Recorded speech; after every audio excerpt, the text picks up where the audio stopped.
Hello, eco students. This is Mr. Zac, also known as Spring Salamander. I told you a story about how Woodcock lost its voice.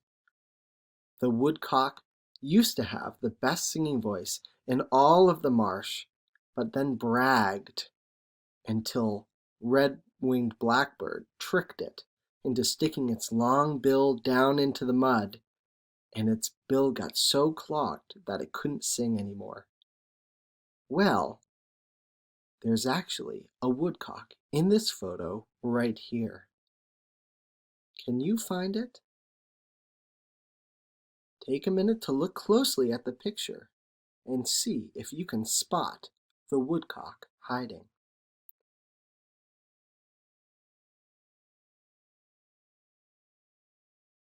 I'll zoom in on this picture. See if you can find the woodcock now.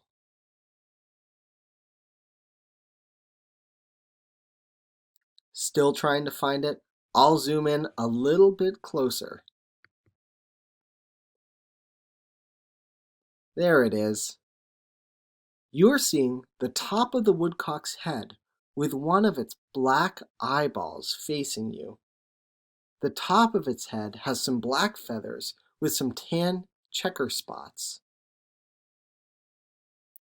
I'll show you those photos again with the woodcock pointed out so you can see where it was hiding. There it is, almost in the middle of the photo, but hidden behind leaves and grass. Its camouflage works really well. Here it is, down in the corner, hiding behind some leaves. And I'm sure you found it in this last photo. These photos I took at a friend's house a few years ago. In the middle of her yard, underneath a tall pine tree, the woodcock was making a nest in some leaves and grass. She made sure to keep the woodcock protected and stayed away from it all summer long while it nested.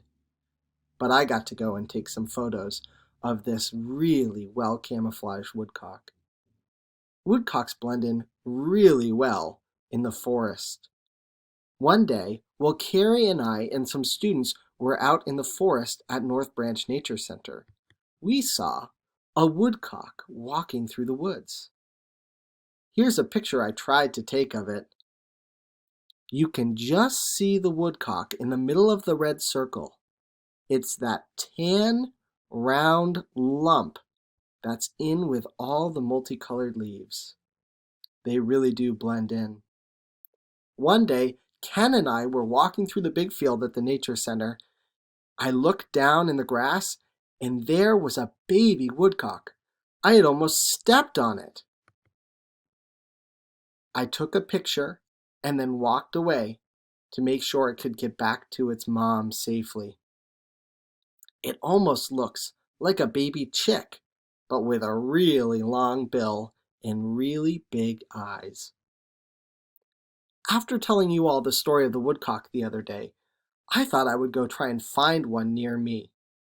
I know woodcock love places where woods are next to open fields, and especially if there's a wet spot around where they can get big juicy worms out of the mud. There's a place like that not far from my house, so right before the sun set at dusk, when I know woodcocks come out to sing their song, I went up to that spot and I brought my flashlight and my camera with me just in case there happened to be a woodcock. And here is what I saw.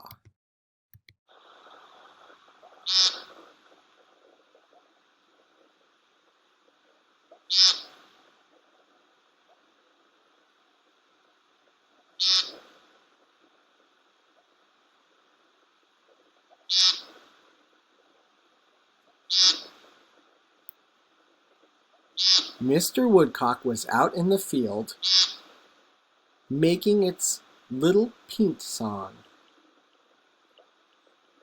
I very slowly walked out a little ways and used my flashlight to find where it was calling from.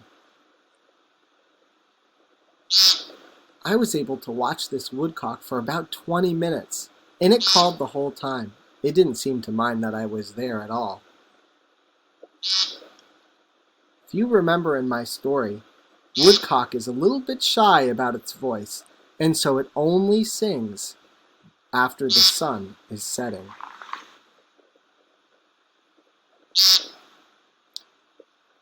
You and your family can go and try and find a woodcock near you.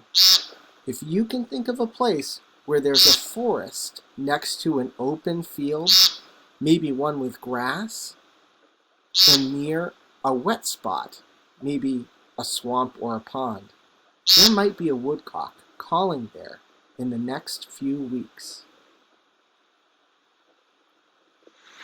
I hope you go give it a try. Good luck if you do.